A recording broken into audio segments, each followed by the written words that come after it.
Well, hello. This is the O&G StrikeZone, a special edition of the O&G StrikeZone. Bryan and Kelvin Rozier here, and joining us is Jake Gibson from the Paws Up Podcast.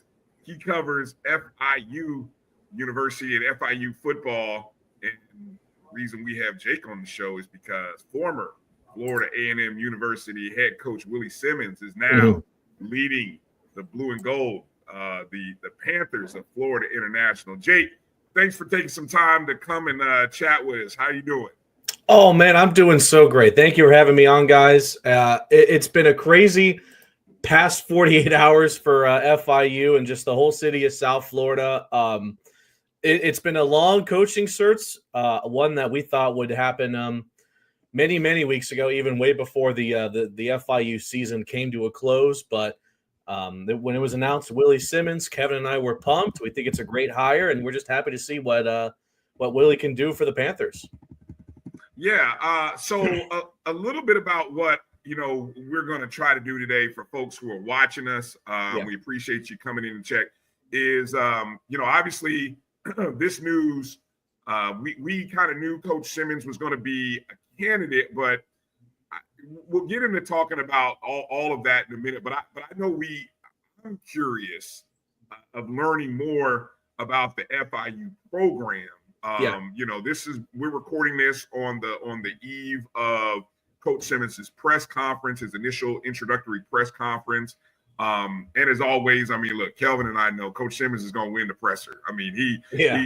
He's a gifted orator, a great marketer, and that excitement that you have, Jake, we've been there.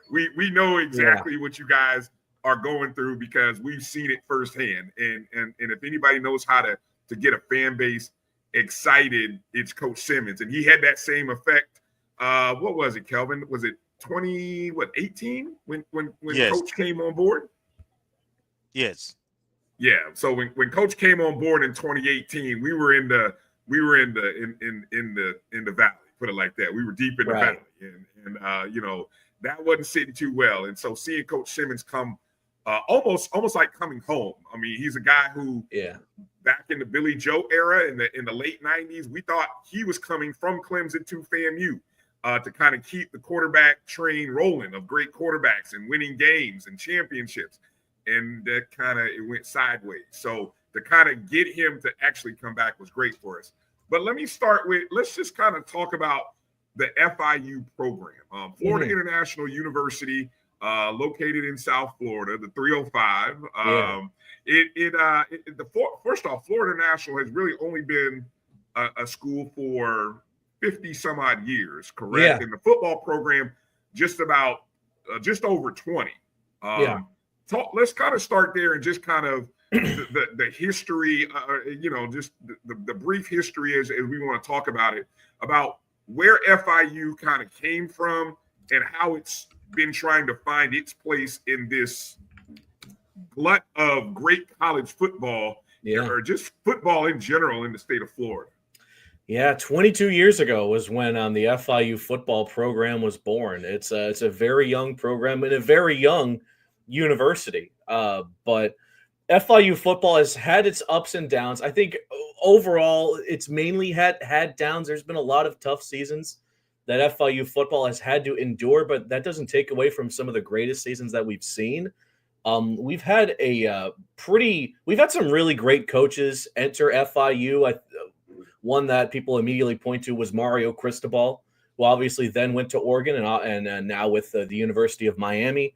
And FIU has produced great talent in professional football with players like Alex Magoo, who was a dog in the UFL, You have Anthony Gator, who played in the NFL and is now a coach at FIU football. You have Jonnu Smith, who caught the game-winning touchdown in overtime against the Jets yesterday for the Dolphins.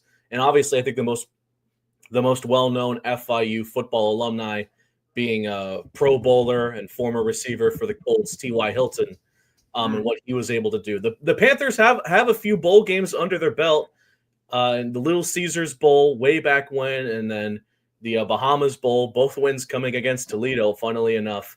And if you were to ask an FIU fan, doesn't even matter how old they are when they started watching the Panthers, the greatest FIU football win of all time will until the foreseeable future be in 2019 when they knocked off the University of Miami at Marlins Park, the home of our baseball team. It was a neutral site game played there, and FIU came down and won. And that's probably the biggest highlight of FIU football in general. But no, the last few seasons for FIU football have been unfortunately pretty consistent. And when I mean consistent, I mean consistently mediocre.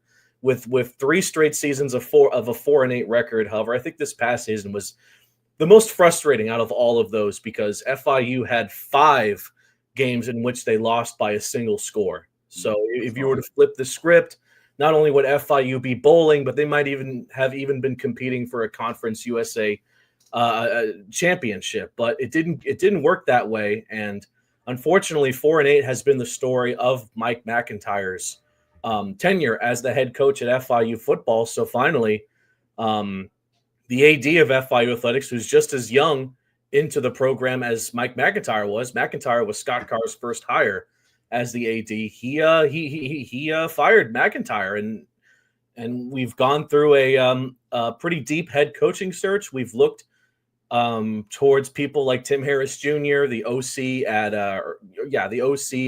UCF. We've looked internally with our defensive coordinator Javon Dewitt. But we ended up with Willie Simmons, who, as you guys mentioned, he had a very wonderful press conference today. He tugged at the FIU heartstrings when he said the thing. When you bring up that win over Miami in 2019, that gets the fans riled up.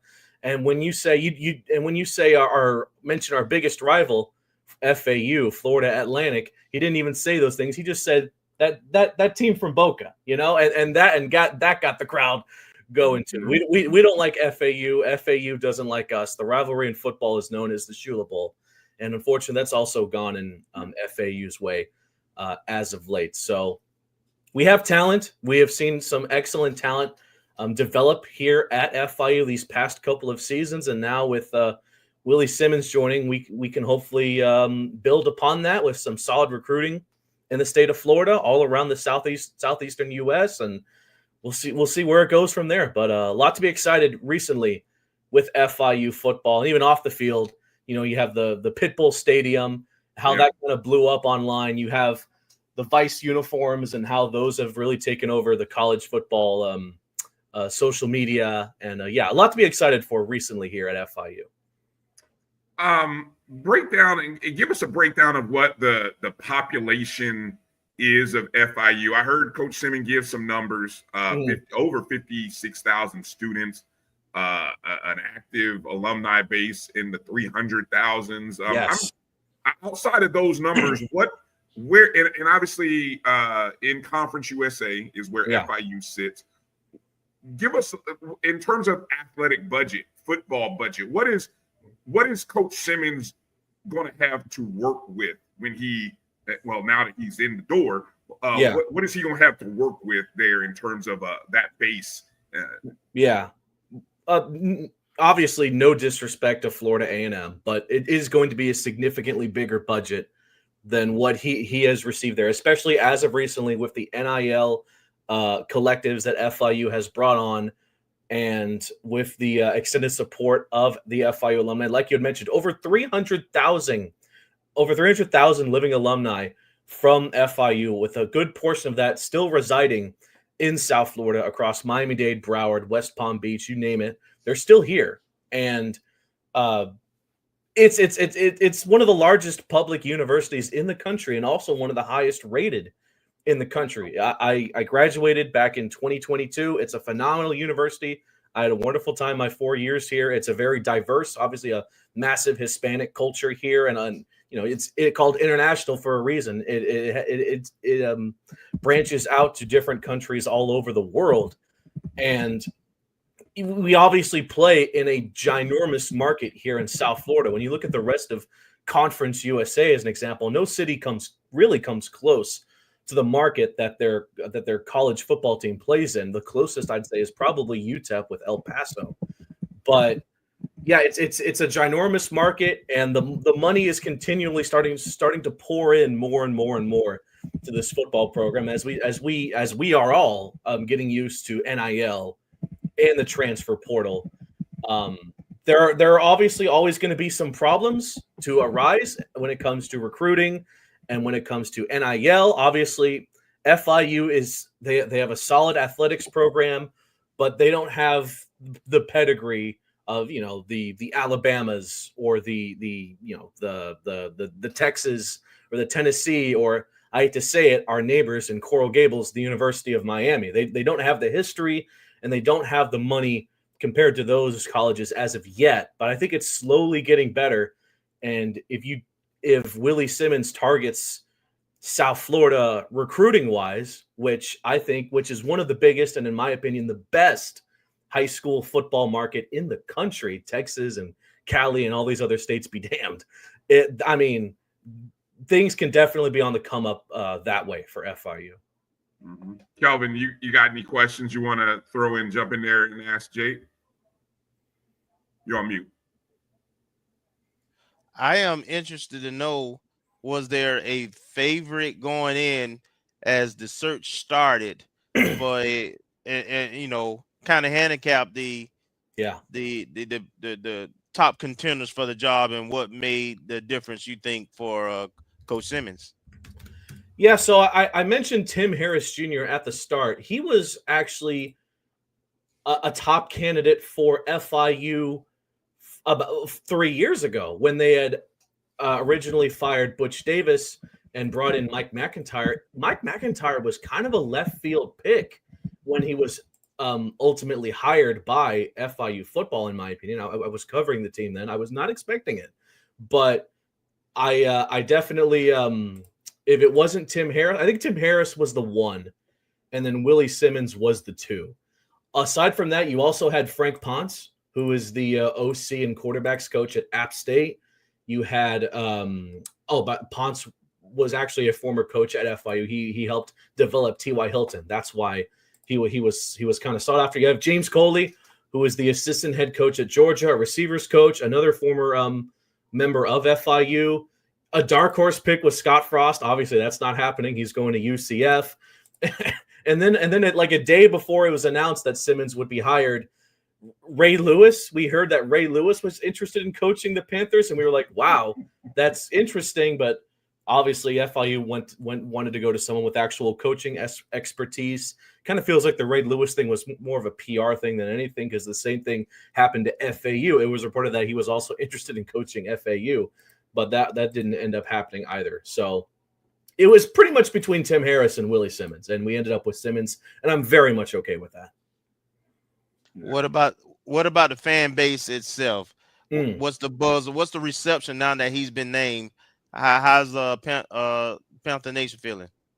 Panther Nation is feeling pretty strong about Coach Simmons, because I think his accolades speak for himself, what he's been able to do in the FCS level. Scott Carr alluded to it. He is a winner. He has never had a losing season as a head coach. He's won multiple Coach of the Year awards. He's led FAMU to a whole bunch of success regarding the postseason.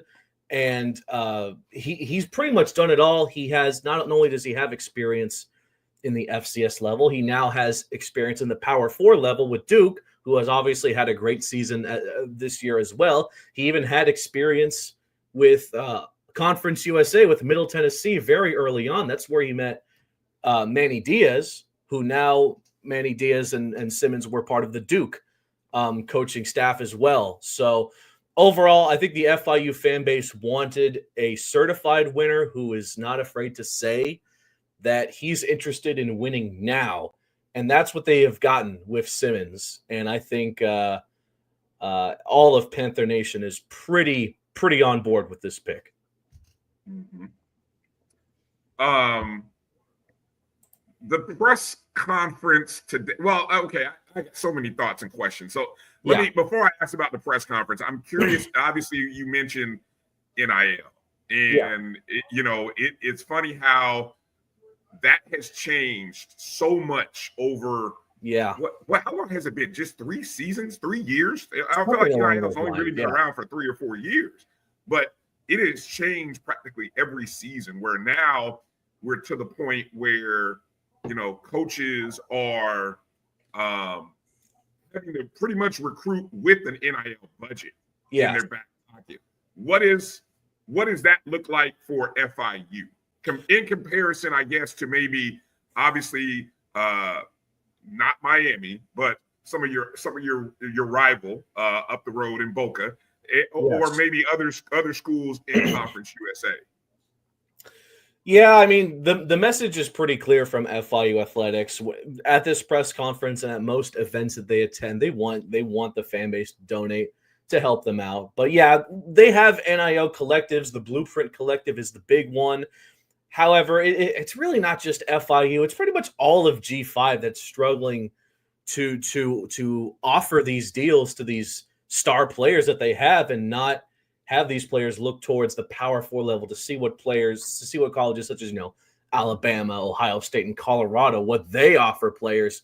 It's a tough sell when you go just off of that. But yeah, like we mentioned earlier, FIU doesn't have the biggest budget in college football, let alone Conference USA, but they do have a lot of pull. And I think Willie Simmons addressed this, that they want to make their case to as many athletes as possible. They actually offered a 4-star player. That was one of Simmons' first moves as head coach. He offered a 4-star player not that long ago, and who he tried to offer at when he was part of Duke. So it's going to be tough. I wish I had a better answer, because it's still evolving very rapidly, and you never know what you're going to get. By the 5 years from now, FIU could have a lot of money in the bank, but it's kind of tough to give a direct answer to that right now. It's obviously something that Simmons is going to have to deal with this offseason.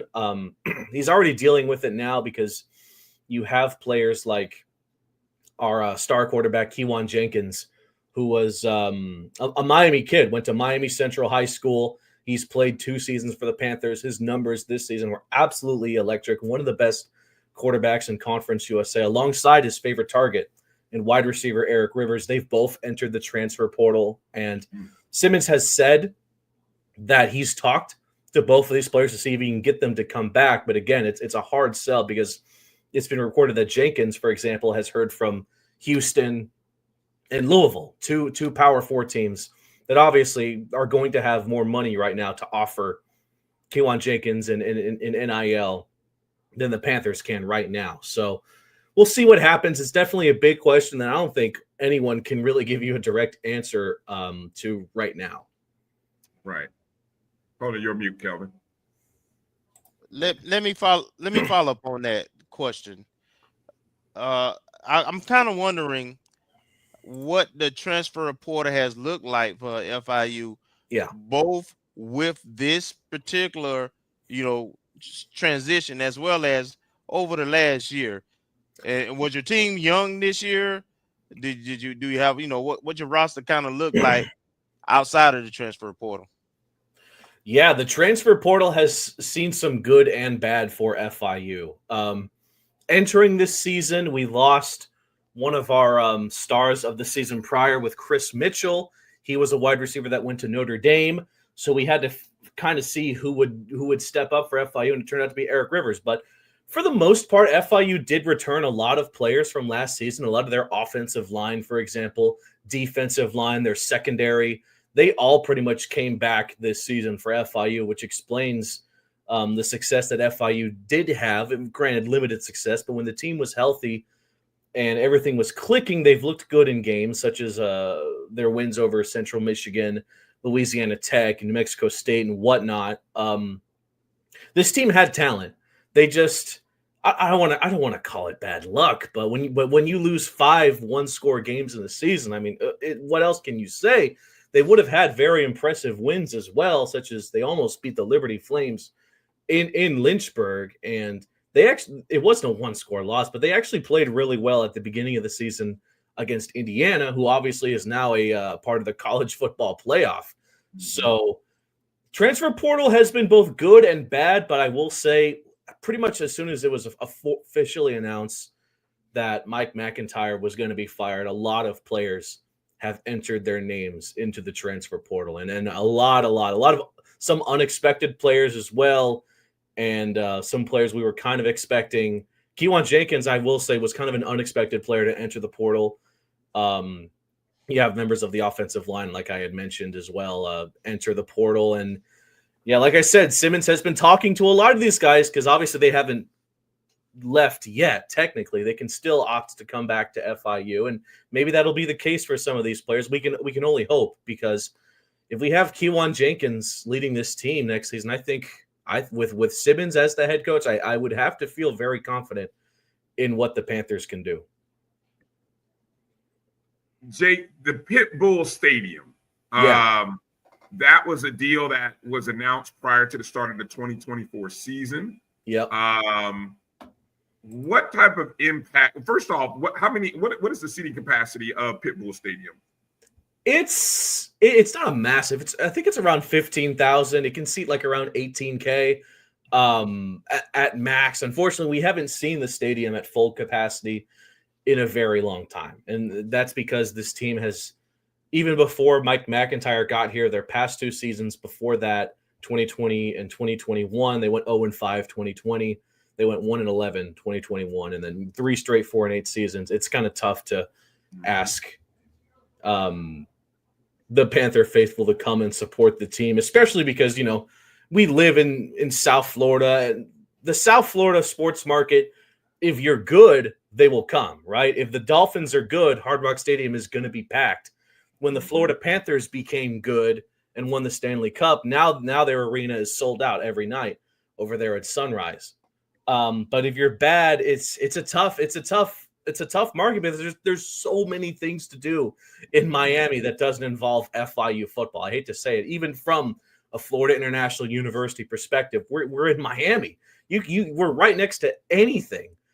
But I will say the Pitbull Stadium has been really cool. It's a multi-year deal in which Pitbull is actually paying FIU for the naming rights to their stadium. It comes with a bunch of other perks as well. Pitbull will have a few days of the year the stadium to himself. He'll also he'll post about FIU on socials, and I think he has his own vodka brand that's now being sold at the stadium on game day. He's gonna write a new anthem for FIU as well. There's a lot of things coming out of it, but I think the biggest thing that came out of it was just the exposure on social media. Everyone was talking about it. Even still to this day, it was one of the craziest storylines entering the season, that for the first time ever in the United States, a sports a stadium used by either college or pro was named after an artist. And who better to be that artist in the case of FIU, Florida International University, than Mr. Worldwide. That's based in Miami. He's also known as Mr. 305. This is his city. He's like one of the most popular people to ever come out of Miami. So it's an awesome deal. It's produced some very interesting results via social media. Yeah, it kind of goes with the hire, where when you think about the hire and you think about some of those names outside of a Ray Lewis, none of those, and that just from the standpoint it has cachet, the name. But when you think about trying to find somebody who embodies being able to turn a program into a winner, has the track record, and has the personality. I mean, Coach Simmons, being a young guy in his mid-40s, is a great marketer, has a great marketing mindset.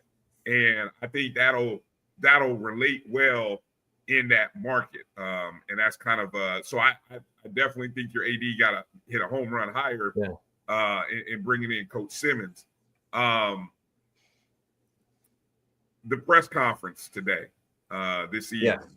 I knew Coach would do well in the presser. I enjoyed it, and I think I saw the clip from that FIU football or the athletic department had tweeted out. Yeah, talking about the clip, talking about where FIU has come. Yes. In its short time to be in one of the, I think one of the top 50 universities in the country. Yeah. And why not now?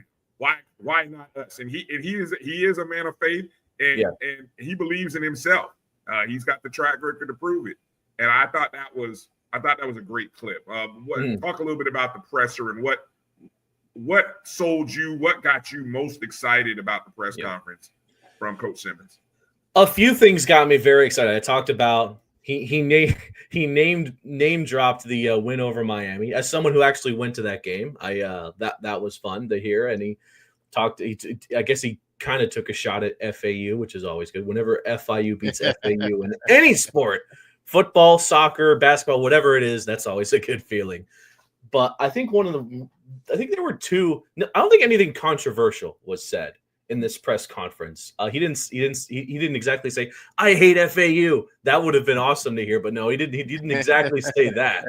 I think the most controversial thing he said was along the lines of the fact that they're not aiming just for a winning season or a CUSA championship game. They're aiming to play for a spot in the college football playoff next season. I'm like, whoa, that's a tough ask. Not just because Conference USA has not been the greatest conference as in these last few years, but it's tough to get into the college football playoff, let alone being a group of five school, because there's pretty much only one spot for a group of five team in the college football playoff. This year it belongs to Boise State. That was probably the craziest thing he said, but it's cool to hear a head coach shoot for the stars like that.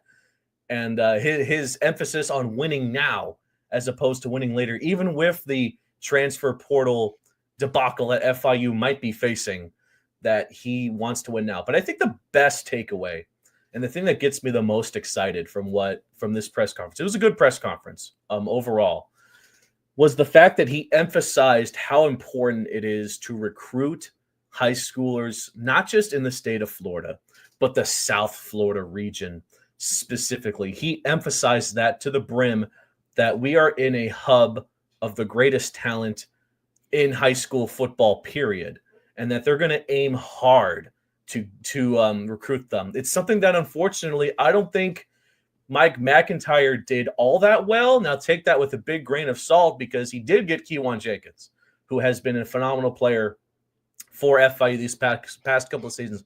But it just feels like FIU can always do more, because we are literally, maybe 2 hours away from some of the greatest high school programs in the country that call South Florida home.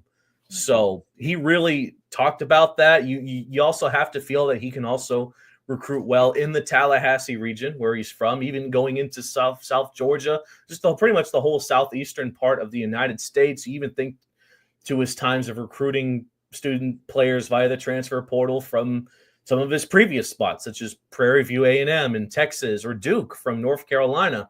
So, but yeah, the fact that he emphasized so much about starting in South Florida when it comes to high school recruiting and then going up, instead of trying to go everywhere and then coming back to South Florida as far as recruiting. That was probably my biggest takeaway from all of it.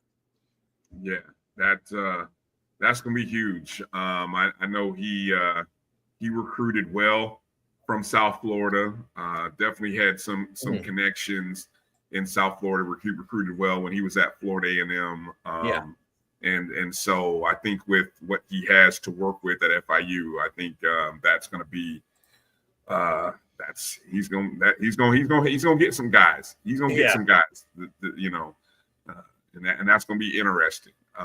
Kelvin, what you got any other questions or comments or thoughts for Jake? I do have one comment and one thought. Yes. My comment is, if you look at Coach Simmons' staff he had at FAMU, there's a lot of Miami connections there. There is. The legendary Billy Rowe. You had Coach Cozy, who's from down south. You had Barassi, who's now at Youngstown State, who was from Miami area. So and when Coach Simmons were at other schools, Florida was always the state that he was responsible for recruiting. So he has a lot of ties and connections within the state. Yeah. And so I'm sure he would have couple of guys probably on that staff. Yes. Who along with himself. So I think right away you'll do much better in terms of recruiting the South Florida. I guess this are y'all hosting the Florida High School Athletics? Yes, the state championship. Yeah. For the next 3 years, they're going to be at Pitbull Stadium. They're going to start in a few days. So we Kevin talked about that too. To Willie Simmons, that wow, what an opportunity he gets to see the best talent that high school football in the state of Florida has in his backyard here at Pitbull Stadium, and he's well aware of that. So I'm very excited to see what he does there. Fam, you did add the luxury of doing it last year, and it was a big win, great experience, and to have those kids to see your facilities and on your campus and kind of get a feel of the environment. I think that is going to benefit Coach Simmons and your program also. Right. I agree. Speaking of facilities, what are the improvements or what are the sore spots that FIU has to improve on as you kind of look at where they at in terms of facilities in comparison to other schools in South Florida or even in the conference? Well, I think FIU's facilities are overall good, and they have been steadily improving over the years, such as improvements to the locker rooms, to the weight rooms, to everything pretty much at Pitbull Stadium. And obviously with the money that FIU is receiving from that deal alone with Pitbull, hopefully some of that can be turned into improving the stadium bit by bit. I think compared to, say, FAU, I think our facilities overall are, I'd say, a lot nicer than what they have.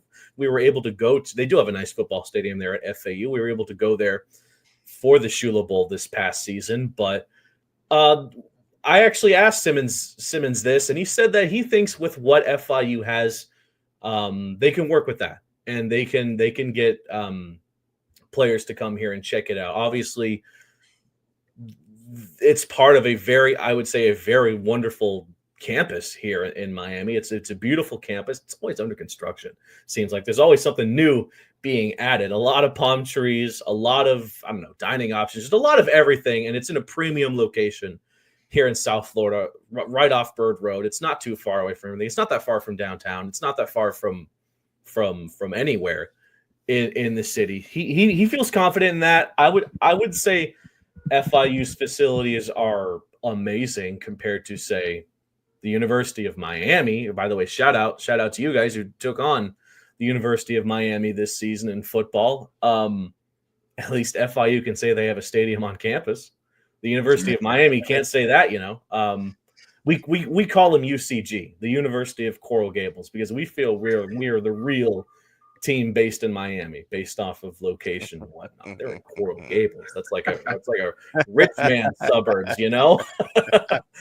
So no, we say that because we feel FIU is more indicative of Miami. You have the Hispanic culture here. You have a large student base, et cetera, et cetera, et cetera.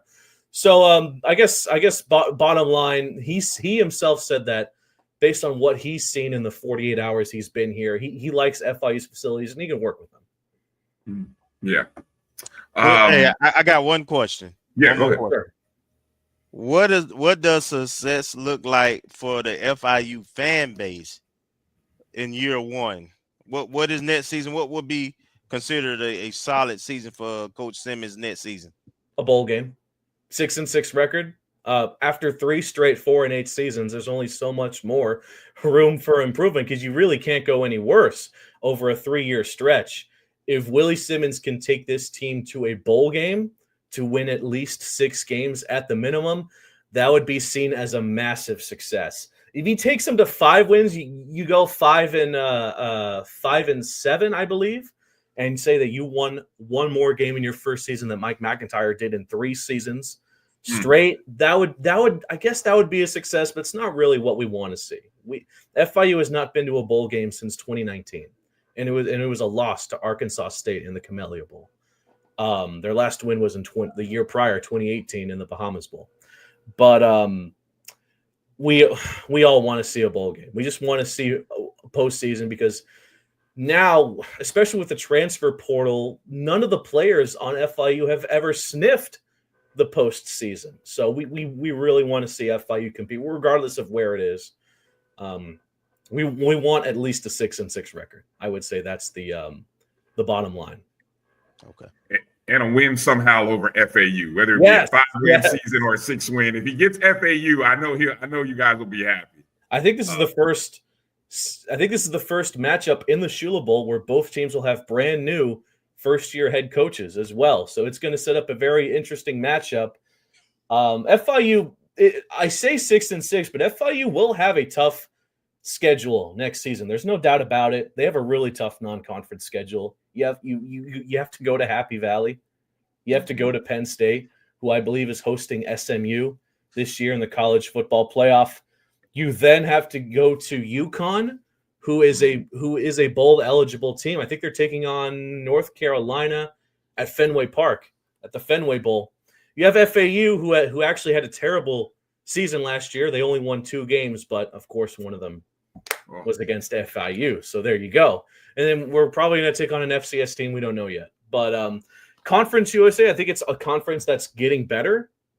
You're a lot of FIU was not the only team in Conference USA in which their head coach was let go. A few teams got rid of their head coaches at Conference USA, but there are some really great teams such as Jacksonville State or Liberty or Western Kentucky or Sam Houston, who FIU will have to take on next season. Even the worst teams such as UTEP and Kennesaw State, they're likely to improve as well. And the next season, Conference USA is also bringing 2 brand new teams to the conference with Delaware and Missouri State, who both have had great seasons in FCS this year. So I'm kind of excited to see how they're going to bounce into the FBS level. It is a tough ask to go 6-6 for a first-year head coach, regardless of what the team really is. But for Willie Simmons and FIU, I think it's going to be extremely tough because it's a tough non-conference schedule. It's probably going to be a tough conference slate as well. And we really don't know what the roster is going to really end up looking like by the time we get to the spring and fall practices. But, yeah. He did it at FAMU. Oh, yeah. Yeah, he was coming the season before Coach Simmons. We won, 2 games? Yeah. And his first season, we actually started the season off like 6-1 or 2. We walked into the month of November needing 1 win, if I'm not mistaken, right? 1 win is all we needed to actually win the conference and go to the Celebration Bowl. I mean, the team kind of ran out of gas there the last 3 weeks of the attrition, injuries. We just didn't have the depth to sustain a full season at that level. Yeah. Yeah, but he got him right there where we started off. I think we were 6-2 going into the month of November, and folks were starting to make reservations already. I mean, we could smell it. I mean, folks, it's unbelievable.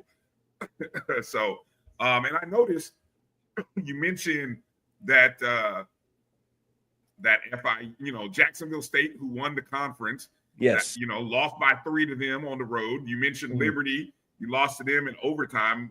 Assuming that the schedule rotates, you got those schools coming home, so or coming to the home stadium, Pit Bull Stadium. So there's the big. Like I said, it looks like the biggest thing is going to definitely be, which guys coach can retain and who he can bring in, and so much. And it feels like almost everybody in college football is going to be dealing with that in some form or fashion. We're all going to be kind of sitting around waiting to see who comes on campus in early January and then what it looks like after spring practice. So I guess that's just the new college football these days. So absolutely. We all got to get used to it.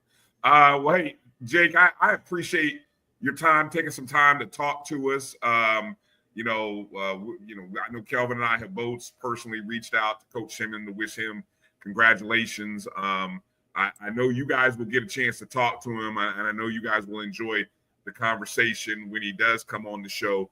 Any last thoughts or words or anything that you want to share? Maybe something that we didn't talk about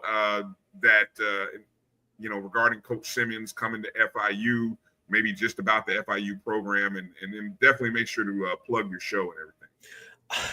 I wish I asked him this. He has a nickname. I can't remember the actual nickname Coach Simmons has. Shotgun Willie, yes. I wanted to ask him the origin of that. We weren't able to at the presser, darn. But I'm glad you mentioned that it's going to be very likely that teams like Liberty and Jacksonville State will be coming to Pitbull Stadium, because that's another thing Simmons briefly talked about was being a good team at home at Pitbull Stadium, utilizing the fan base here in the 305, which hopefully, I mean, they've already been advertising season tickets since this news dropped, and it looks like that's going well from what I've been able to tell. Good. They just want to see Pitbull Stadium packed, like not just a great student section, just to see all of the stadium jam packed with fans, not just the alumni, like the massive alumni base that FIU has, or the students, just fans of football, people who want to see quality, successful football, because it's a tough job regardless of the sport here in Miami. And Miami is a town that is thankful to have like a lot of professional sports teams and college teams. So he really talked about that well. No, thank you guys for having me on. If you want to follow my work, it's at Jake the MC on all social media platforms. If you want to follow my co-host Kevin's work with SI and whatnot, it's at Kevin_Baral. And of course, you can follow us on the Paws Up Podcast at Paws Up Podcast on pretty much every major platform. We only recently dropped our 75th episode all time. So we've done so it's a grind. So congratulations on that. Definitely. It's been a grind. We've been fortunate enough to have a lot of amazing guests from the world of FIU athletics, current and former players and coaches, alumni. Only some names that come to mind. Billy Gill from the Dan Le Batard Show. He's been on a couple of times. Obviously, we had Mike McIntyre. We've had Kewan Jenkins. We definitely got to get Willie Simmons on. I already feel confident that would be an amazing podcast episode with, like, just the way he talks, the way he asserts himself. I can only imagine the responses he'd have from some questions from Kevin and I. It's been super fun, and we're super stoked. Unfortunately, the problem with college football, it takes so long to get here, and when it does get here, it lasts so little. It goes by so quickly. The off season is long, and we're literally just getting started with it. But once it rolls around, I'm really excited to see what Coach Simmons and this FIU team can do. Well, look, I'll tell you, there's nothing like that new coach smell that rolls around the campus and the community, and you guys enjoy Coach Simmons. I mean, you got a good one, man. I think it's a great step towards where FIU wants to go and where you want to be. So I look forward to keeping eyes on you guys and definitely watching the show. And I know a lot of our family, Rattler Nation. I mean, we love Coach Simmons. He's on the Mount Rushmore of great coaches at Florida A&M. Definitely having won a championship and brought a pair of championships to Tallahassee. So that's kind of why I wanted to do this. And so I hope Rattler Nation, you guys will be following Coach Simmons. And I can think of no better place than the Paws Up Podcast to make sure you guys keep up with Coach Simmons and FIU. So, Jake, appreciate it. You and Kevin continue grinding, continue doing well. And maybe one day, myself or Kelvin, when we get down there, we'll get a chance to catch up and meet in person and see firsthand what Coach Simmons has got cooking there in the 305. All right? Sounds good. I'll be counting the days, but yeah, thank you guys so much. Yes, sir. Right. Make sure you guys check in every Wednesday night live right here on the Black College Sports Network. The O&G StrikeZone every Wednesday, 8 p.m. Eastern. Kelvin, myself, and Marcus, and we'll get to it. So thanks for watching this special edition. Coach Simmons going from FAMU to FIU, and we're excited for him. So and excited for FIU Panther Nation. So all right, that's going to do it for today's episode. You guys be well, and we'll see you soon.